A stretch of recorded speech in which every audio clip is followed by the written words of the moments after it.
Welcome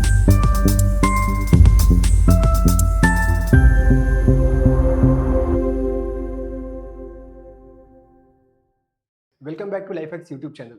इस video से पहले हम लोगों ने कवर किया था very short and short type के क्वेश्चंस आंसर जो हमारे सॉल्यूशन चैप्टर के अंदर में आता है, और वो हमारा था topic way of concentration term, different way of concentration terms, जिसका हम लोगों ने सारे के सारे जितने भी न्यूमेरिकल या थ्योरेटिकल जो भी सवाल हमारा वहां से बना था हमने उसको डिस्कस किया था। डन है। चलिए अब हम लोग आज आपके डेट में इस वीडियो के अंदर में बात करने वाले हैं सॉलिबिलिटी एंड वेपर प्रेशर के टॉपिक से आए हुए पिछले साल के जितने भी क्वेश्चंस हम लोग अभी उसको कवर करने वाले हैं। तो चलिए जरा एक एक करते हुए क्वेश्चंस देखते हैं। जैसे आप देख सकते हैं यहाँ पर जो आपका क्वेश्चन आया था, ये 23 में ये क्वेश्चन आया हुआ था, व्हाट टाइप ऑफ डेविएशन, फिर से एक बार देखेंगे, what type of deviation Raoult's law is expected when phenol and aniline. सबसे पहले तो फिनॉल और एनिलीन आपको पता होना चाहिए कि फिनॉल का फॉर्मूला क्या होता है, फिनॉल मींस उसका स्ट्रक्चर क्या होता है। ये रहा हमारे पास फिनॉल, सही है, जहां ऑक्सीजन के पास क्या होते हैं, लोन पेयर। और जब आप इसको किसके साथ मिक्स कर देते हो, जब अगर आप इसको मिक्स करते हो एनिलीन के साथ, किसके साथ मिक्स करते हैं अपन इसको, एनिलीन के साथ। तो एनिलीन के साथ जब भी अगर अपन इसको मिक्स करते हैं तो पूछा ये है आपसे कि what changes in the net volume of mixture is expected. मतलब नेट वॉल्यूम, जब ये दो कंपोनेंट आपके आपस में मिलेंगे तो फाइनल वॉल्यूम पे क्या असर पड़ेगा। क्लियरली आप देख सकते हो यहाँ पर, यहाँ क्या हो रहा होगा, यहाँ हो रहा होगा एच बॉन्डिंग, किसके किसके बीच में, फिनॉल और एनिलीन के मॉलिक्यूल्स के बीच में। और जब भी एच बॉन्डिंग होगा तो दो मॉलिक्यूल्स के बीच में इंटरेक्शन कैसा होगा, इंटरेक्शन प्रोडक्ट साइड में जब अगर आप मिला लोगे तो उस साइड में इंटरेक्शन और अच्छा हो जाएगा और बढ़ जाएगा। Means interaction between this molecule and this molecule is greater than interaction between phenol phenol and interaction between aniline aniline type of molecule। ये क्या शो करता है, जब नेट वॉल्यूम, अच्छा तो जब अगर इंटरेक्शन बढ़िया होगा तो फाइनल वॉल्यूम क्या होगा, पढ़ा होगा आप लोगों ने सॉल्यूशन चैप्टर में कि जब हमारा नेट इंटरेक्शन बढ़िया होता है तो डेल्टा वॉल्यूम ऑफ मिक्सचर अपना क्या हो जाएगा, लेस देन जीरो हो जाएगा।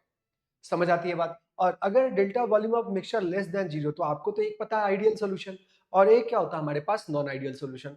जो नॉन आइडियल सॉल्यूशन फर्दर कितने पार्ट में बढ़ता है, दो पार्ट में बढ़ता है। एक हमारा होता है positive deviation from Raoult's law और एक होता है negative deviation from Raoult's law. आप तो उसको ट्रिक के भी थ्रू ध्यान रख सकते हो, जब भी less than zero less than zero less than zero वाला सिंबल अगर आएगा तो ये क्राइटेरिया किस में आएगा, नेगेटिव डिविएशन में। सिमिलरली जब ग्रेटर देन जीरो वाला आएगा तो वो हमारा कौन सा डिविएशन होगा, वो हमारा positive deviation from Raoult's law होगा। बोले कहानी समझ में आ रहा है। तो ये अभी आपसे क्या पूछा, तो बस आपको इसका आंसर देखिए, अगेन सीन क्या है, आपको जिस भाषा में क्वेश्चन पूछा गया है आपको उसी लैंग्वेज में आपको लपेट करके आंसर लिखना होगा। मतलब लाइक इस क्वेश्चन का आंसर क्या होगा, बोला ये है कि when what type of division, तो आप बोलोगे कि when phenol and aniline are mixed with each other, then this shows negative deviation from Raoult's law। पहले पार्ट का आंसर। दूसरे पार्ट का answer, what changes in the net volume of the mixture is expected। तो आप अगला point star डालते हुए लिखेंगे या फिर अगले पार्ट का आप आंसर लिखेंगे, the net volume of mixture will become lesser than, या will become the net change in volume will become less than, क्या बोलोगे आप यहाँ पे, जीरो। और सिंबॉलिकली आप क्या लिख देना, सिंबॉलिकली दैट इज लगाते हुए आप ये लिख देना, delta we of mixture is क्या बोलेंगे अपन, लेस देन जीरो। बोलिए कहानी समझ आ रहा है। मतलब कोई बहुत बड़ी बात नहीं है, आपको सिंबॉलिकली भी लिख देना है, और दो अगर वैसे अगर कंप्लीटली लिखने की अगर अपन कोशिश करेंगे तो फिर उसमें वीडियो थोड़ा लंबा खींच जाएगा। तो हम आपको बस बता दे रहे हैं कि बेसिकली ये बताना क्या चाह रहा है। फर्दर ग्राफिकली रिप्रेजेंट करने बोल रहा है, तो नेगेटिव डेविएशन का ग्राफिकली भी आप इसको बड़े आराम से रिप्रेजेंट कर सकते हैं। जैसे कि आप देख सकते हैं हमने यहाँ पे सॉल्यूशन डाल दिया है। आप यहाँ पर तो एक तो पहले जो भी है आप यहाँ पर लिख सकते हैं, इस थ्योरेटिकल या आपके ये कन्वीनियंस के लिए ये डाला है। बाकी नेगेटिव डेविएशन कैसे से बनाएंगे, आप एक आइडियल जरूर बना लो। अब जितने भी आप आइडियल बना रहे हो, ये लाइक किसका अपने पास ग्राफ हो गया, ये ग्राफ स्टैंडर्ड के टाइम पर जब राउल्ट्स लॉ फॉलो करता है तो स्ट्रेट लाइन आता है, और ये ग्राफ हो जाएगा आपका पीए का, ये ग्राफ आपका हो जाएगा पीबी का। अकॉर्डिंगली दोनों को जब आप जोड़ते हो तो किसका ग्राफ बन जाता है, पीटी का। नेगेटिव डेविएशन के बीच में आपने पढ़ा भी होगा, आपको याद भी आ रहा होगा कि वो चीजें कहाँ जाती है, जो स्टैंडर्ड है उससे वो वैल्यू क्या हो जाती है, कम हो जाती है। दिस शोज कौन सा वाला डेविएशन, नेगेटिव डेविएशन। ये तो हो गया थ्योरेटिकल क्वेश्चन का एक्सप्लेनेशन, सही है। अब बात करते हैं अपन इसके न्यूमेरिकल के बारे में। दैट इज जो सेकंड पार्ट आपको दे रखा है, दैट इज क्या दे रखा है, आप देख सकते हैं यहाँ पे हमारा न्यूमेरिकल दे रखा है। इसको तो अपन बहुत अच्छे से ही सॉल्व करेंगे। क्या बोला है, एक बारी कनेक्ट करते हैं। इसमें बोला क्या है इनने, इसने ये बोला है कि vapour pressure of pure water, देखिए vapour pressure of pure water at a certain temperature is इतना। प्योर वाटर मीन्स क्या हो गया, आपको सॉल्वेंट का वेपर प्रेशर आपको दे रखा है 23.80 mm of H. Means P not means आपको क्या दे रखा है, मीन्स आपको दे रखा है, एक सेकेंड, मीन्स आपको क्या दे रखा है, आपको दे रखा है यहाँ पे पी नॉट ए दे रखा है। आपको अगर याद होगा तो ये सिंबल अपन यूज करते, ए फॉर सॉल्वेंट और B for solute. P naught A आपको कितना दे रखा है 23.80, 23.80। विजुअल क्लियर है? हाँ, 23.80 mm ऑफ क्या दे रखा है आपको, एच जी दे रखा है। कोई बहुत बड़ी बात नहीं, अपन आराम से इसको देख सकते हैं। फर्दर जो डेटा दे रखा है उसको symbolically it is given that, बताया भी था हमने अपने पिछले वीडियो में, इट इज गिवन दैट करते हो आप उसको लिख दो। दूसरा, if 1 mole of a non volatile, फिर से again 1 mole of a non volatile non electrolytic solution is dissolve in 100 ग्राम, उसका आपको डायरेक्टली मोल दे रखा है। सॉल्यूट के बारे में बताया नहीं है, हमने आपको बोला था कि जब भी कभी इसका क्वेश्चन आएगा तो आप तो क्या बना लो, आप बना लो टेबल। टेबल कैसे बनाओगे, एक साइड सॉल्यूट और एक साइड आप क्या रख लो, आप एक साइड रख लो सॉल्यूट और दूसरी साइड क्या रख लो आप सॉल्वेंट। दूसरी साइड क्या रख लेंगे अपन, सॉल्वेंट। आराम से अपन करते हैं सवाल को, सॉल्यूट और सॉल्वेंट। फिर इसके जस्ट बाद हमने आपको बताया था कि डेटा अगर टेबुलर फॉर्म में होता है तो रिप्रेजेंटेशन काफी बढ़िया होता है और उससे एग्जामिनर के नजर में आपका इमेज या आपकी कॉपी का इमेज काफी बढ़िया पड़ता है। एक डेटा मास का, एक डेटा मोलर मास का दिया चाहे नहीं दिया हो, सोल्यूशन चैप्टर के तो जो भी न्यूमेरिकल्स है मेरे हिसाब से तो आपको हमेशा ये टेबल बनाते हुए काम करना चाहिए, ताकि डेटा आपका बहुत ही आराम से अलग होगा। और चीजों में जैसे क्वेश्चंस लंबे लंबे भी कभी कभार बनते हैं, अब जब अगर क्वेश्चन लंबा हो जाएगा, लेंदी हो जाएगा, तो आपको डेटा पिक आउट करने के कब कौन सा डेटा कहाँ यूज करना वो आप यूज नहीं कर पाओगे, और या फिर कहीं न्यूमेरिकल में डालना कहीं और होगा वो डेटा, आप कहीं और गलती कर रहे हो। ये यूजुअली जो गलतियां देखने को मिली है उन्हीं के आधार पर हम आपसे डिस्कस कर रहे हैं।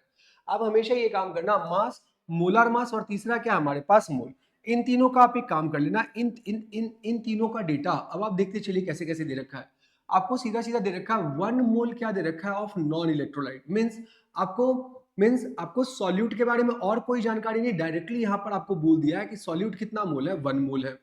फर्दर सॉल्वेंट के बारे में क्या डेटा दे रखा है, देखिए जरा, of non electrolyte dissolve in 100 gram of water, सही है ना, 100 ग्राम ऑफ वाटर। तो यहाँ सॉल्वेंट के आगे कितना डालेंगे, 100 ग्राम।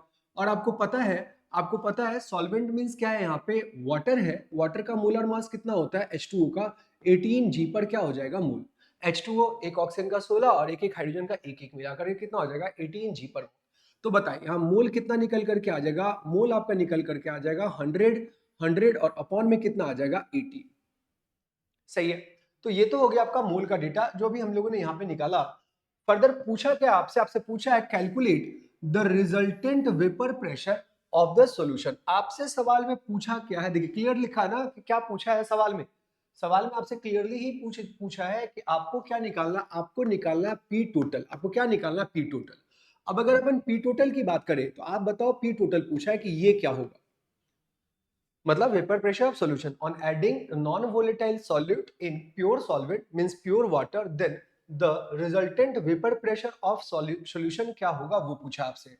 तो इन दोनों से रिलेटेड हमारे पास ऑब्वियसली 4 क्वालिटेटिव प्रॉपर्टीज होती है, जिसके अंदर में अपने को पहला पता है, दैट इज क्या, that is our relative lowering in vapour pressure.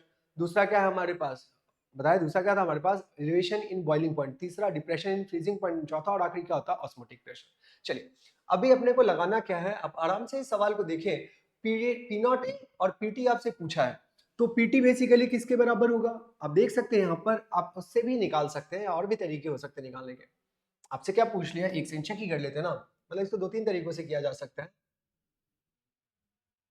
Solubility और वेपर प्रेशर से ही पूछा ना, तो अपन तो सीधा सीधा ही कर लेते हैं, कौन सी बड़ी बात है। पी टोटल की अगर आप बात करो तो बताना आप क्या बोलोगे, we know that P total Raoult's के नियम के हिसाब से आप पी टोटल किसके बराबर बोलोगे, आप बोलोगे पी नॉट ए और कितना हो जाएगा एक्स ए, और प्लस में कितना हो जाएगा बताना पी नॉट बी कितना हो जाएगा X B. From Raoult's law we can say that P T is equal to कितना निकल कर गया, P naught A X A और प्लस में कितना हो जाएगा P naught B X B. हाँ ये तो होगा, लेकिन आपको तो बहुत अच्छे से पता है कि ये वैल्यू कितने के बराबर हो जाएगा, ये वैल्यू हो जाएगा आपके पास 0। क्यों हो जाएगा 0, समझ आ रहा है ना। ये इसलिए 0 हो जाएगा क्योंकि आपका जो सॉल्यूट है वो सॉल्यूट क्या है हमारा, नॉन वोलेटाइल है। सॉल्यूट हमारे पास कैसा सा है, सॉल्यूट हमारा नॉन वोलेटाइल है। अब जब अगर नॉन वोलेटाइल होगा तो उसका प्योर स्टेट में वेपर प्रेशर कितना होगा 0। आओ, अब अगर अपन बात करें तो पीटी अल्टीमेटली किस पर डिपेंड कर रहा है, पी नॉट ए, और जो भी हमारा मोल फ्रैक्शन होगा सॉल्वेंट का उसी पर ही डिपेंड कर रहा है। आप देखना जरा, आप यहाँ पे लिख दो पीटी, यही है वेपर प्रेशर ऑफ क्या, आपका solution, vapour pressure of solution, जो कि किसके ही बराबर होगा, अल्टीमेटली पीए के ही बराबर है, दैट इज क्या, पी नॉट ए और एक्स ए। अब पी नॉट ए की बात करें तो पी नॉट ए का वैल्यू कितने के बराबर, 23.8 mm ऑफ एच जी है। बस ये वैल्यू आपका आ ही गया, और टाइम से आपको क्या चाहिए, एक्स से। अब एक्स ए के लिए आपको क्या चाहिए बताएं, एक्स ए के लिए क्या चाहिए, हाँ यहाँ देखो आपने ऑलरेडी मोल निकाल लिया है, तो मोल फ्रैक्शन निकालना आपके लिए कोई बहुत बड़ा चैलेंज नहीं होगा। आप यहाँ से एक्स ए निकाल लो। अब एक्स ए कितने के बराबर, मोल फ्रैक्शन आप क्या निकाल लो, आप सॉल्वेंट निकाल लो। कैसे निकलेगा मोल फ्रैक्शन ऑफ सॉल्वेंट, ऊपर में क्या रखोगे आप, ऊपर में रखोगे 100/18, और नीचे में क्या रखोगे बताना, 1 + 100/18। हमने आपको हमेशा ही बोला डेटा को क्या करो, अभी तो आप ले करके ही चलो, अभी आप लेकर के चले भी, कोई गुना भाग ना करे, जितना हद तक के करीब हो सबसे लास्ट में अपन करेंगे कैलकुलेट, वो जो भी अप्रोक्सीमेशन है वो।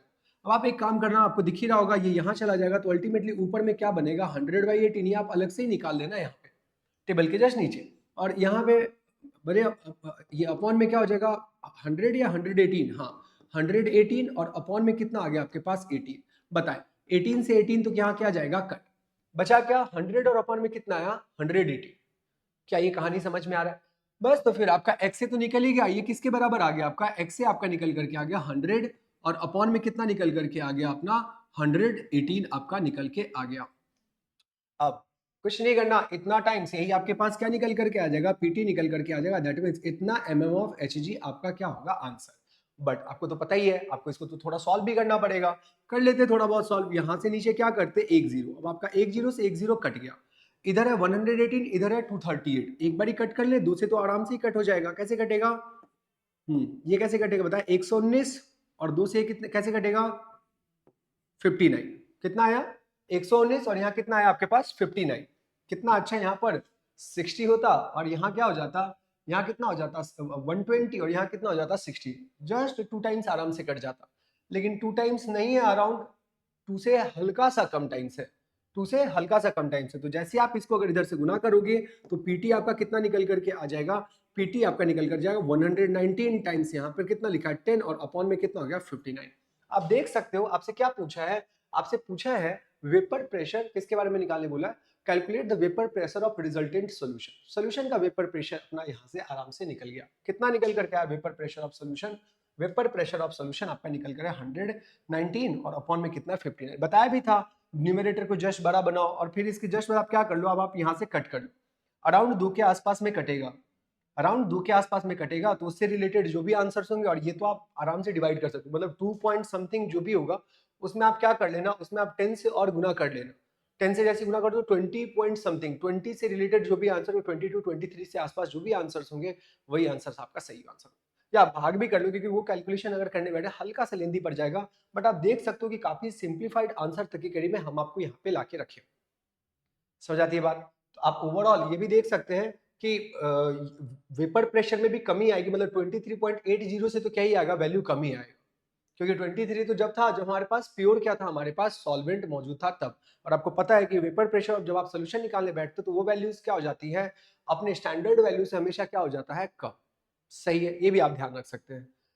सही है, चलिए तो इस तरीके से हमने किसको सॉल्व करा, हमने सॉल्व करा सॉल्युबिलिटी एंड वेपर प्रेशर से रिलेटेड जो अपना पहला न्यूमेरिकल था, हमने उसको डील कर लिया है, जिसमें से पहला पार्ट क्या था आपका थ्योरेटिकल, और दूसरा पार्ट क्या था न्यूमेरिकल, जिससे एसोसिएटेड, इससे एसोसिएटेड जो भी फर्दर थ्योरीज थे हमने उसके बारे में बात किया। और ये एग्जांपल्स एनसीईआरटी भी दे रखा है, ध्यान रखिएगा इन दोनों के बीच में कौन सा डिवीजन होता है, नेगेटिव डिवीजन होता है। नेगेटिव डिवीजन जब भी होगा, delta we of mixture less than 0, delta H of mixture less than 0, interaction of solute solvent is greater than interaction between solute solute and solvent solvent, यही बोला जाता है। समझ आ रही है बात, नेगेटिव डेविएशन में सारे वैल्यूज क्या होंगे, सारे वैल्यूज लेस देन ही करते हुए आएगा, सारा वैल्यूज कैसे से आएगा, लेस देन करते हुए आएगा, मींस पीटी भी होगा लेस देन पीए प्लस पीबी, पीए भी होगा लेस देन जो आपके पास पी नॉट ए एक्स के हिसाब से जो स्ट्रेट लाइन आ रहा है, पीवी जो होगा वो भी क्या होगा हमारा लेस देन क्या होगा, पी नॉट भी एक्स, मतलब सब कुछ लेस देन होगा, दैट मींस कौन सा डेविएशन, नेगेटिव डेविएशन। चलिए यहां तक के करीब में कहानी क्लियर है। अब उसके जस्ट बाद अपन बढ़ते हैं आगे, अपन बढ़ते हैं जस्ट उसके बाद आगे। खैर अगेन इस टॉपिक में और जो सोल्यूशन चैप्टर और केमिकल काइनेटिक्स जो चैप्टर्स हैं, इन सभी चैप्टर्स में मेजॉरिटी न्यूमेरिकल ही आता है, इसलिए थोड़ा टाइम लग रहा है। अगर थ्योरेटिकल चैप्टर होगा लाइक इनऑर्गेनिक और ऑर्गेनिक, तो उसके एक ही वीडियो के अंदर में अच्छे खासे नंबर ऑफ क्वेश्चंस कवर हो जाएंगे, क्योंकि उसमें हमें आपको एक्सप्लेन बस केमिकल करना होगा या केमिकल रिएक्शन लिख करके आपको दिखाना होगा। आए जरा देखते हैं अगला सवाल। सीबीएसई 23 का 23 में पूछा गया अगेन सवाल है। यहाँ क्या बोला, एक एक करते अपन सवाल को पढ़ेंगे, इसमें कहीं कोई दिक्कत नहीं है। बोला ये है कि vapour pressure of pure liquid X and pure liquid Y, दो लिक्विड है, एक लिक्विड X है और एक लिक्विड क्या है हमारे पास Y। तो अपन लिख लेते हैं प्योर फॉर्म में दोनों का वेपर प्रेशर कितना दे रखा है, लाइक आपको पी नॉट ऑफ X कितना दे, it is given that, again करते हुए लिखेगा 120 mm of Hg, 120 mm of Hg, और दूसरा आपको कितना दे रखा है बताना, पी नॉट Y कितना दे रखा है आपको, पी नॉट Y दे रखा है 160 mm of Hg, 160 mm of Hg। चलिए जैसे जैसे बोलता जा रहा है, एक बार ही पूरा क्वेश्चन नहीं, जैसे जैसे बोला है हम वैसे वैसे डेटा को वहां से निकाल के अलग कर रहे हैं। ये एक इंपॉर्टेंट लाइन यहाँ पे लिखा क्या है, with equal mole of x and y। एक सेकेंड सोच लेते हैं इसको, equal mole of x and y का क्या मतलब हो गया। हाँ सही सोच रहे हैं आप कि दोनों के मोल्स क्या होंगे, सेम सेम, मतलब अगर ये 2 मोल तो वो भी कितना मोल होगा, 2 मोल। तो बताओ फ्रैक्शन किसी एक का कितना होगा, 2/2 + 2 और अपॉन में 2 + 2 2/4 दैट इज 1/2। अब इक्वी मोल बोल रहा है, मतलब या फिर दोनों का मोल क्या है हमारे सेम है, तो एक का फ्रैक्शन कितना होगा 50% और दूसरे का ही फ्रैक्शन कितना होगा 50%, दैट इज 1/2 एंड 1/2। तो ये तो न्यूमेरिकल काफी आसान हो गया। आपको ये भी पता पड़ गया है क्या कि जो आप मोल फ्रैक्शन बात कर रहे हो, जो मोल फ्रैक्शन आपका x का जो होगा उसका वैल्यू कितना होगा 1/2, और जो मोल फ्रैक्शन के लिए x सिंबल लगाते हैं कैपिटल X, और जो y का होगा वो भी कितना होगा 1/2। जब अगर आपको ये सारी बातें पता पड़ गई, अब तो इस न्यूमेरिकल के अंदर में कोई बात रह ही नहीं जाएगा। ये न्यूमेरिकल तो खैर काफी आसान हो गया। अब आपसे क्या पूछा है, आपसे पूछा है vapour pressure of the solution. क्या पूछा है देखिए, वेपर प्रेशर ऑफ सॉल्यूशन। बताएं, हम जानते हैं क्या, आप यहाँ पर ऐसे से लिखोगे फ्रॉम राउल्ट्स लॉ। आप क्या लिखोगे यहाँ पे, from Raoult's law, from Raoult's law you लिखना होता है बोर्ड के एग्जाम, ध्यान रखिएगा। अगर आप ये लैंग्वेज नहीं लिखेंगे काम गड़बड़ हो जाएगा, मतलब आपको फिर फुल में फुल मार्क्स मिलने के चांसेस कम हो जाएंगे। क्या बोलेगा फ्रॉम राउल्ट्स लॉ, कि अपना जो प्रेशर टोटल होता है वो किसके बराबर होता है, पीए, और प्लस में किसके बराबर हो जाएगा बताना, पीबी। फर्दर जब अगर आप इसको खोलोगे तो वही चीज है, किसके बराबर हो जाएगा, P naught A X A, और प्लस में कितना हो जाएगा बताना, पी नॉट बी, और बगल में कितना हो जाएगा एक्स बी। बोले कहानी समझ में आ रहा, बस तो फिर आप एक काम करो, सारे डेटा आपको पता है, एक ही अननोन है दैट इज क्या आपका पीटी। तो आप बड़े ही आराम से यहाँ पे पीटी निकाल सकते हैं। क्या लिखेंगे अपना अगले स्टेप में, पीटी इज इक्वल्स टू कितना हो जाएगा बताएं, 120 तो 120 हो गया, टाइम्स कितना करेंगे 1/2 होगा ना, प्लस में यहाँ पर कितना आ गया बताना 160, और 160 को भी कितने से मल्टीप्लाई करें 1/2, क्योंकि आपने दोनों का मोल फ्रैक्शन और दोनों का आपके पास क्या दे रखा है, प्योर स्टेट में वेपर प्रेशर दे रखा है। जस्ट आप गुना भाग करें और आपका आंसर आएगा। और पहली बार देखिए कैलकुलेशन कितना सही दिया बोर्ड वालों ने, यहाँ पर ये कितना हो जाएगा 60 टाइम्स हो जाएगा, और ये कितना टाइम हो जाएगा 80 टाइम हो जाएगा, और आप जब दोनों को जोड़ोगे तो कितना आ जाएगा 140 mm ऑफ Hg। क्या आएगा आपके पास 140 mm ऑफ Hg। तो देखो ये तो हो गया न्यूमेरिकल का आंसर, इस सवाल का आंसर नहीं है, समझ रहे ना। सवाल जो पूछा आपसे, calculate the vapour pressure of the solution, तो लास्ट में आपको ये लाइन जोड़ना बहुत बहुत बहुत जरूरी, ध्यान रखिएगा। इस लाइन के हाफ मार्क्स होते हैं, और हम ये नहीं करते, हम यहीं छोड़ देते हैं। मतलब बहुत लोग नहीं करते, जो करते हैं अच्छी बात है, बहुत लोग ये नहीं करते। लेकिन यही सब छोटी छोटी चीजें जिस वजह से 10th से 12th के अंदर में कम मार्क्स आते हैं। 10th में स्कूलिंग सिस्टम में अगर आप स्कूल वगैरह में रहते हो तो सब टीचर सारी बातों पे बात करते हैं, वहाँ हम संस्कृत एसएसटी सब सब्जेक्ट पर अपन काम करते हैं। बट 12th में तो अपना पूरा का पूरा फोकस रहता है कि कैसे से ऑब्जेक्टिव और कैसे से फटाफट से अपन क्या करें, अपना अपना बस आंसर आते चलता चला जाना चाहिए। और हमें लगता है कि हमें आ गया और हमने पूरा ही पेपर अटेम्प्ट करके आया। जब रिजल्ट की बारी आती है तो आप देखते हो कि आपने 80 आउट ऑफ 80 अटेम्प्ट करा है, बट आए आपके 65 मार्क्स, 67 मार्क्स। ये 12th में मेजॉरिटी देखने को मिलता है, जिस वजह से 12th में कंपैरेटिवली 10th से बहुत कम परसेंटेज बन जाते हैं। सही है, तो आप इन सभी छोटी छोटी चीजों का ध्यान रखिएगा। तो आप यहाँ पे क्या लिखोगे, हेंस जो पूछा है सवाल तो पूछा ही है, तो अपने को उसका आंसर क्या लिखना पड़ेगा, हेंस द वेपर प्रेशर, ये इंपॉर्टेंट लाइन है, hence the vapour pressure of solution, hence the vapour pressure of solution कितने के बराबर हो जाएगा बताएं। ये शॉर्टकट यूज करें, बट वहाँ एग्जाम में आप शॉर्टकट मत यूज करना। Is when the vapor pressure of solution is 140 mm of Hg, 140 mm of Hg। ये हो गया आपका क्वेश्चन का answer complete.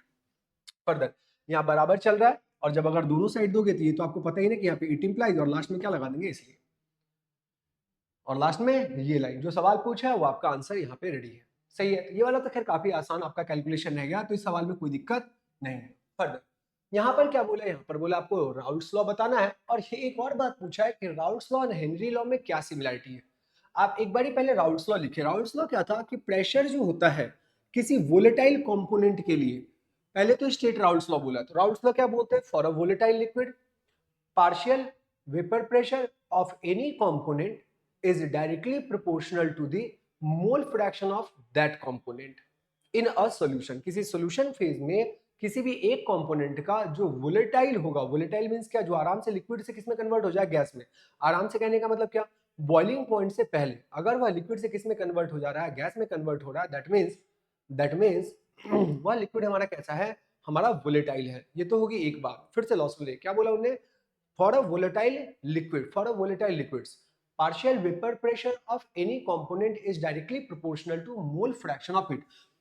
partial vapor pressure of any component, तो उसने क्या बोला, उसने बोला P is directly proportional to X। ये किसी कंपोनेंट के लिए बोला, और कैसे कंपोनेंट के लिए बोला, वोलेटाइल कंपोनेंट के लिए। मतलब वोलेटाइल कंपोनेंट के लिए इसने ये लॉ दिया, for volatile component, for a volatile component, ध्यान रखिएगा, यही यही सिमिलरिटी, कंपोनेंट।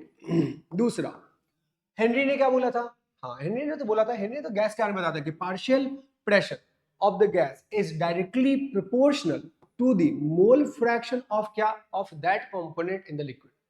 फिर से सुन ले, हमारा हेनरी क्या बोलता है, हेनरी बोलता है आप जितना ज्यादा प्रेशर बढ़ाओगे उतना ही ज्यादा क्या होगा, गैस आपका पानी के अंदर में डिसॉल्व कर जाएगा। तो ये हमारा किसी वोलेटाइल कंपोनेंट के लिए बोला है, और ये किसके लिए बोला है, गैस के लिए बोला है कि आप जितना प्रेशर लगाओगे उतना ही ज्यादा उसका क्या होगा, मोल फ्रैक्शन होगा आपका उस गिवन सॉल्यूशन में। यही सिमिलरिटी है कि दोनों के दोनों में फॉर्मूला अगर आप देखो तो आपको क्या दिख रहा है, सेम। बस इस केस में जब प्रोपोर्शनलिटी का साइन हटता है, आप दोनों का जब ये लिखने के साथ साथ आप ये भी बता देना कि सर ये हमारा अकॉर्डिंग टू हेनरी ये होता है, और जहां P क्या है, KH क्या है, X क्या है, वही बता दीजिए। और यहाँ पर भी आप बता दीजिए P क्या है, P is equal to P naught और टाइम्स कितना आ जाएगा, X। मतलब प्रोपोर्शनलिटी का साइन हटता तो यहाँ P नॉट आ जाता, और हेनरी ने अपने नाम का एक कांस्टेंट लगा लिया, दैट इज क्या, हेनरीज कांस्टेंट। समझ आती है बात। ये वोलेटाइल कंपोनेंट के लिए बोला, और ये किसके लिए बोला, ये किसी गैसियस कंपोनेंट के लिए बोला, ये किसी गैस के लिए बात कर रहा है। किसके लिए बात कर रहा है, गैसियस सॉल्यूट।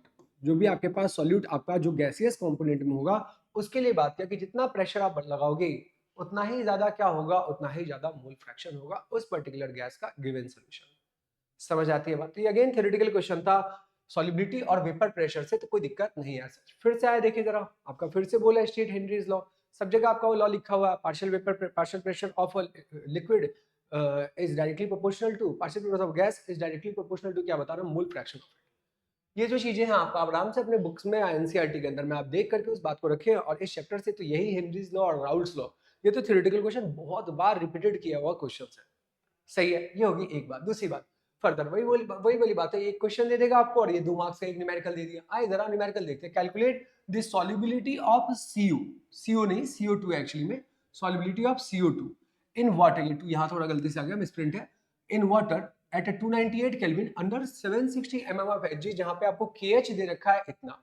तो आप एक बात बताओ, प्रेशर दे दिया, केएस दे दिया, सॉल्युबिलिटी मींस क्या, आपको निकालना है क्या, अलग अलग कंसंट्रेशन के टर्म। तो आप बोल सकते हो यहाँ पे क्या, पहले तो लॉ लिख देना। लॉ लिखने के बाद आप यहाँ पे क्या बताओगे, आप बोलोगे अकॉर्डिंग टू हेनरीज लॉ। आप क्या लगा देना, आप लगा देना P इज इक्वल टू क्या होता है बताएं, KH और टाइम्स कितना हो जाएगा बताना, XB टाइम्स कितना हो जाएगा, XB। अब आप यहाँ से XB निकाल लो, कैसे निकाल लेंगे XB, आप एक काम करो, XB को क्या करो, इस साइड रखो, दैट इज इक्वल टू क्या बताओ, P और अपॉन में कितना आ जाएगा, KH। कितना आ जाएगा P और अपॉन में KH। आप बताओ प्रेशर कितना दे रखा है, हाँ 760 mm ऑफ क्या दे रखा है आपको, Hg, और दो डेटा दोनों के दोनों mm ऑफ Hg में ही है तो दिक्कत नहीं है। और इसी को आपको भाग करना कितने से, 1.25 इंटू 10⁻⁴ कितना दे रखा है, 6 टाइम्स कितना दे रखा है, mm ऑफ Hg। अब आप एक बात बताओ, mm ऑफ Hg से mm ऑफ Hg आपका तो कट गया, अब बचा क्या, ये रहा 6, हाँ तो 6 10⁻⁶ कहाँ जाएगा ऊपर, ये 2 और जीरोस आ जाएंगे। अब बचा कितना बताना, यहाँ बचा 760 और अपॉन में कितना है 125 और टाइम्स ये वाला कहाँ चला जाएगा ऊपर, तो 10⁻⁻⁶ तो यहाँ से आ गया, और 10⁻⁻⁶ यहाँ से आएगा। और यहाँ देखिएगा जरा, ये वाला जो 0.2 है, इसकी वजह से कितना आ जाएगा 100, दैट इज 10 कितना हो गया 2। समझ आती है बात। अब आप एक बात बताओ, ये दोनों का दोनों तो कट जाएगा, कट जाने का कितना बचेगा 10⁻⁻⁴, है ना। फर्दर आप इसको सॉल्व कर देखना जरा, क्या अभी न्यूमरेटर आपका डिनोमिनेटर से बड़ा है या नहीं है। अगर बड़ा है तो आप एक काम क्या कर सकते हो, आप डायरेक्टली इसमें भाग कर सकते हो। कैसे करेंगे, 6 7 7 नहीं 6 टाइम्स कुछ कटेगा, बोले जरा 6 टाइम्स कुछ कटेगा यहाँ पे, साफ साफ 6 टाइम्स में ये अपने पास कटेगा, तो 6 पॉइंट समथिंग। आप आराम से इसको यूं कर लेना ना, क्योंकि देखो पेपर में तो आपको एग्जैक्टली लिखना पड़ेगा, आप इसको इस तरीके से कर सकते हो, बिल्कुल पास में आ गया हुआ है। तो 6 टाइम जैसे से करेंगे तो कितना आ जाएगा 30, हाथ में 3 कैरी कितना हो गया 3 15 5 7 7 से कहां तक पहुंच गया आप बताना, ये पहुंच चुका है आपका 750 तक। अब कितना बच गया, ये आप कर लेंगे ना, क्योंकि ये करने में वीडियो बेमतलब का ही लंबा आएगा। फिर पॉइंट लगेगा, फिर इसका 100 आएगा, फिर इसका और आएगा, तो अब आप एक बात, कितना टाइम्स कर जाएगा यहाँ पे, टाइम्स आपका 8 कर जाएगा। मतलब अल्टीमेटली कितना आंसर आ जाएगा, अल्टीमेटली जो भी है वो 6 पॉइंट वाला जो भी आप आगे आराम से कर लेना, और टाइम्स 10 की पावर कितना हो जाएगा माइनस का। क्या ये कहानी समझ में आ गई। ये हमारा क्या निकल के आया, सॉल्युबिलिटी निकल करके आया, किसका, कार्बन डाइऑक्साइड का, किसके अंदर में, वाटर के अंदर में, इस गिवन वैल्यूज के। तो कुछ भी बड़ी बात है, मैंने आपको बोला केमिस्ट्री के मैथ्स में एक बहुत सिमिलरिटी है, क्या कि आपको हमेशा एक ही अननोन देखने को मिलेगा, बाकी सारी चीजों में तो आपको डेटा और वैल्यूज दे रखा होगा। अगर आप ये इस वीडियो को पहली बार देख रहे हैं तो आप एक बारी जो डेंसिटी को यूज करते हुए मोलैरिटी और मोलैलिटी के जो बढ़िया क्वेश्चंस बनते हैं वो हमने जस्ट इससे पिछले वाले वीडियो में कवर करवाया है, और काफी अच्छे से और काफी इत्मीनान से उसको समझाया भी है। तो अगर आपको लगता है कि इस टॉपिक में आपको दिक्कत है, देन डेफिनेटली आप उस वीडियो को भी फॉलो कर सकते हैं। चलिए जरा, यहाँ पर हमने क्या कंप्लीट कर लिया, यहाँ हमने कंप्लीट कर लिया नेक्स्ट एक सवाल और। अब यार देखिए, यहाँ पर सवाल क्या बोला है ना, यहाँ सवाल बोला है कि इनमें से कौन सा ऐसा लिक्विड होगा, identify which liquid have a higher vapour pressure at 90 degree Celsius. Temperature fix कर दिया है 90 डिग्री सेल्सियस पर, किस लिक्विड का वेपर प्रेशर क्या होगा ज्यादा। If the boiling point of two liquid, दो लिक्विड दे रखा है ए और कितना दे रखा है बी, एक का बॉइलिंग पॉइंट कितना दे रखा है, मतलब बॉइलिंग पॉइंट ऑफ आपके पास boiling point of liquid A कितना दे रखा है 140 डिग्री सेल्सियस। मीन्स यह लिक्विड जो होगा जल्दी से जल्दी गैस बनाने की कोशिश कर रहा होगा, या वो मतलब ये लिक्विड बहुत कम टेम्परेचर पर ही क्या बना लेगा गैस, और जो ज्यादा गैस बनाने की टेंडेंसी रखेगा। आप बताओ, आपसे पूछा क्या है कि किसका वेपर प्रेशर ज्यादा होगा, ऑब्वियसली यार उन्हीं लिक्विड का वेपर प्रेशर ज्यादा होगा जिनका बॉइलिंग पॉइंट क्या होगा कब। मैंने बहुत ही सिंपल सा सवाल पूछा था 2020 में, 2020 में पूछा था। और दूसरा देखिए, दूसरा जो लिक्विड आप क्या बोलोगे, दूसरा जो लिक्विड है उसका बॉइलिंग पॉइंट कितना है 180 डिग्री सेल्सियस। मतलब इस केस में वेपर जल्दी बनेंगे या लेट से बनेंगे, लेट से बनेंगे। तो आप बोल सकते हैं जिसका बॉइलिंग पॉइंट कम होगा वह वेपर क्या करेगा, ज्यादा तेजी से बनाएगा। और आप लिखोगे कैसे के लिए नीचे यहाँ पर सोल्यूशन में हमने मेंशन किया, एक बार पढ़ भी लेते हैं। Those liquids which have lower boiling point will vaporise first, सीधी सी बात है, सही भी बात है, and have a higher value of vapour pressure, hence liquid A. देखो जो जैसा पूछा है उसी भाषा में ना यहाँ पे हमने आपका आंसर भी आपको प्लेट किया है। Hence liquid A will have higher vapour pressure. तो इस सवाल का आंसर कंप्लीटली करेक्ट हो जाएगा, और एक भी मार्क्स या कुछ भी मार्क्स कटने की उम्मीद बिल्कुल कम रहेगी। सही है, चलिए अपन अगला सवाल देखते हैं। हाँ, अगेन एक और थ्योरेटिकल क्वेश्चन, और ये बराबर ही पूछा जाने वाला क्वेश्चन क्या है, दैट इज क्या, एसीटोन में अगर आप इथेनॉल को मिला देते हो, किसको मिला देते हो, एसीटोन में आप इथेनॉल को मिला देते हो, तो उस केस में हमारा क्या होगा। अब देखो एसीटोन एक अलग ही, एसीटोन अपना एक अलग कंपाउंड होता है। क्या होता है एसीटोन बेसिकली, हाँ एसीटोन तो यही तो होता है अपने पास। एसीटोन जो होता है हमारा CH3 C double bond O, और यहाँ क्या हो गया CH3, ये हो गया हमारा एसीटोन। और इथेनॉल क्या हो जाएगा, इथेनॉल हमारे पास होता है C2H5, और कितना हो जाएगा हमारे पास OH। अब बात ये है कि जब अगर आप दोनों को मिलाओगे तो इस केस में क्या होगा ना, जो हाइड्रोजन बॉन्डिंग डिस्टर्ब हो जाएगा। डिस्टर्ब होने के कारण इन दोनों के बीच में इंटरेक्शन उतना बढ़िया नहीं माना जाएगा। जो भी पिछला केस हमारे पास आया था, किसका वाला बताया, एनिलीन और फिनॉल वाला जो केस आया था। समझ आती है बात। तो एनिलीन और फिनॉल के केस में क्या था, एनिलीन और फिनॉल के केस में जब वो दोनों के दोनों आपस में मिलते हैं तो उस केस में नेगेटिव डेविएशन होता है, बट इस केस में क्या हो जाएगा हमारा positive deviation from Raoult's law का। क्यों, क्योंकि इस केस में जो भी हमारा, आप देखिए ना यहाँ पे लिख भी रखा है, due to weak intermolecular interaction between ethanol and acetone, solution क्या एग्जिबिट करेगा, आपका पॉजिटिव डेविएशन एग्जिबिट करेगा। ऐसे 4-5 एग्जांपल और एनसीईआरटी में दे रखा है लाइंस के बीच में, एंड एक्सरसाइज में 4-5 एग्जांपल दे रखा है। घूम फिर फिरा करके हर बार, चाहे वो बोर्ड हो चाहे वो जेई हो, घूम फिर फिरा करके वहीं से ही सवाल आपका आता है। सही है, चलिए इस सवाल को आप देख लीजिए, और इसका आप चाहे तो स्क्रीनशॉट भी ले सकते हैं जो भी इसका सॉल्यूशन लिखा हुआ है। सही है, आइए जरा इसके जस्ट बाद अपन बढ़ते हैं अपने अगले सवाल की तरफ। यहाँ पर यहाँ पर क्या बोला है कि एक्वेटिक स्पेसीज आर, आपको अगेन थ्योरेटिकल क्वेश्चन है, क्या बताना आपको, aquatic species are more comfortable in cold water than in warm water. ये तो आपके हेनरीज के ही लॉ के हिसाब किताब से है। वो क्या हमारा हेनरीज के लॉ के हिसाब किताब से, हेनरी के लॉ के हिसाब से ये थी कि हमारा कोल्ड ड्रिंक का एक एग्जांपल था जिससे आप समझ सकते हो कि जब टेम्परेचर कोल्ड ड्रिंक पीने में कब आपको ज्यादा बढ़िया लगता है, जब कोल्ड ड्रिंक गर्म हो या ठंडी, ठंडी मतलब टेम्परेचर ज्यादा या कम, कम, टेम्परेचर क्या होगा आपका, कम। तो जब जब आपका टेम्परेचर कम होगा तो उस समय गैस क्या होगा, रिएक्शन कौन सा डायरेक्शन जाता है, फॉरवर्ड। फॉरवर्ड मींस क्या, आपको मिलेगा कोल्ड ड्रिंक, दैट इज उसके अंदर में गैस डिजोल्व वाला। तो जब भी अगर आपका टेम्परेचर कम होता है तो ज्यादा से ज्यादा ऑक्सीजन क्या होते हैं, ज्यादा से ज्यादा ऑक्सीजन के पानी के अंदर में डिजोल्व होने के चांसेस बढ़ते हैं जब टेम्परेचर कम होगा तब, सही है ना। अब जब अगर ज्यादा से ज्यादा ऑक्सीजन पानी के अंदर में होंगे तो एक्वेटिक एनिमल्स क्या ही होंगे, उनको ऑक्सीजन काफी प्रॉपर्ली, उनका रिस्पिरेशन सिस्टम क्या होगा, बहुत ही प्रॉपर्ली चलेगा, इसलिए वो क्या होते हैं ठंड के मौसम में ज्यादा कंफर्टेबल होते हैं रेदर की गर्मी में। आप सेम इसको ऐसे से समझो कि जब अगर आप कोल्ड ड्रिंक पियोगे गर्म में रख के, धूप में रख के, फिर अगर आप पियो तो आपको वो वाला टेस्ट नहीं जमेगा जो एग्जैक्टली कोल्ड ड्रिंक पीने में हमें अच्छा लगता है, सही है ना। तो यहाँ पर आप क्या बोलोगे कि टेम्परेचर जैसे से ही कम होता है तो उस केस में गैस क्या होता है आपका, ज्यादा से ज्यादा डिजोल्व होता है उस लिक्विड में, और एक बार गैस ज्यादा से ज्यादा डिजोल्व होगा लिक्विड में, देन डेफिनेटली उस केस में आपका जो भी एक्वेटिक एनिमल्स है वो मोर कंफर्टेबल फील करेंगे रेदर की गर्मी के मौसम में, यहाँ पे जब टेम्परेचर ज्यादा होगा तो। दूसरा एक और क्या है हमारे पास ऐसे सवाल, ये बेसिकली हेनरी के लॉ के एप्लीकेशन का सवाल है। At at higher altitude, people suffer from anoxia resulting in inability to think. Basically क्या होता है जब अगर आप हायर ऊपर, जब आप पहाड़ पे जाओगे, मतलब हायर एल्टीट्यूड्स पे जाओगे, तो ऑब्वियसली जैसे जैसे आप ग्राउंड लेवल से ऊपर जाते हैं तो प्रेशर क्या होता है, बढ़ता है कम होता है, हाँ कम होता है। प्रेशर जैसे ही कम होगा तो ऊपर में जब आप पहाड़ी एरिया पर जब आप जाओगे तो क्या हमारा वहां के एयर में ऑक्सीजन का अमाउंट जितना अभी अपने नॉर्मली अर्थ पे या जितना अपने अभी ग्राउंड के लेवल पर आ रहा है, क्या उतना ऑक्सीजन होगा वहां पे एयर में, नहीं। और अगर उतना ऑक्सीजन नहीं होगा तो हमें रेस्पिरेटरी या हमें रेस्पिरेशन में, हमें सांस लेने में क्या होगी, हमें सांस लेने में दिक्कत होगी, जिसकी वजह से एनॉक्सिया रिजल्ट होता है और हम सोचने की क्षमता जो होती है धीरे धीरे कम हो जाती है, सही है। वही यहाँ पर इसको हमने लैंग्वेज में भी पूरा का पूरा लिख लिया, आप चाहे तो एक बार स्क्रीनशॉट ले ले। और ये तो बस खेल के देखिए, आप कभी भी लिखना तो आप अपने ही भाषा में लिखोगे फाइनल आंसर, कभी भी आप रट के मत लिखना, क्योंकि रट करके आप कैसे से लिख पाओगे, कितनी चीजें आप याद कर पाओगे। तो आप तो बस समझ लो और उस समय जो भी आ रहा है आपको इंग्लिश में आप अकॉर्डिंगली ट्रांसलेट कर दिए, बस लॉजिक ध्यान रखिएगा। यही एक CO2 का एग्जाम्पल था, स्क्यूबा डाइवर्स का एग्जाम्पल था कि हाँ कि जब आप बिल्कुल जब आप बहुत डीप इन साइड वाटर जाते हो तो फिर उसमें क्या होता है, तो उसके केस में क्या होता है जब आप नीचे जाते हो तो पानी प्रेशर फिर बढ़ गया, प्रेशर ज्यादा बढ़ेगा तो अपने ब्लड के अंदर में ऑक्सीजन के साथ साथ नाइट्रोजन गैस भी है, मतलब और भी गैस, ज्यादा अमाउंट ऑफ गैस आपके ब्लड वेसल्स में क्या होगा, एंटर करेंगे। उससे क्या हो जाएगा, उससे ये हो जाएगा कि जब आप वापस से सतह पर आओगे, जब आप वापस से नॉर्मल लेयर पे आओगे तो वो नाइट्रोजन क्या क्रिएट करता है, ऑक्सीजन के ब्लड ब्लड के बीच में बबल्स क्रिएट करना स्टार्ट करता है, और वही बबल्स हार्ट अटैक या फिर बेंट्स वगैरह होने का पीछे का एक मेन रीजन बन जाता है। खैर वो भी सवाल आएगा तो उसका भी थ्योरेटिकल एक्सप्लेनेशन यहाँ पे लिखा होगा।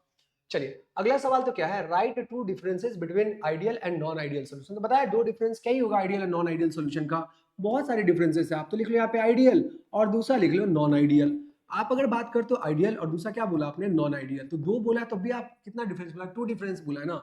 देखिए क्वेश्चन कितनी बार रिपीट करा, 19 में भी पूछा है, 17 में भी पूछा है, तो इन सभी क्वेश्चंस के आने के चांसेस फिर से क्या हो जाते हैं, बढ़ जाते हैं। ये होगी एक बात। दूसरा अपन एक काम करते हैं, एक सेकेंड, 5:30 है, हाँ एक सेकेंड, यहाँ पे बात करते हैं ideal and non ideal solution के बारे में। Ideal and non ideal solution के बारे में, आइडियल सॉल्यूशन किसको बोलेंगे, जिसका डेल्टा एच ऑफ मिक्सचर क्या हो जाएगा बताना, जिसका डेल्टा एच ऑफ मिक्सचर 0, या आइडियल सॉल्यूशन में सबसे पहला तो थ्योरेटिकल आप लिखना, दैट इज क्या, विच फॉलोज क्या, विच फॉलोज राउल्स लॉ।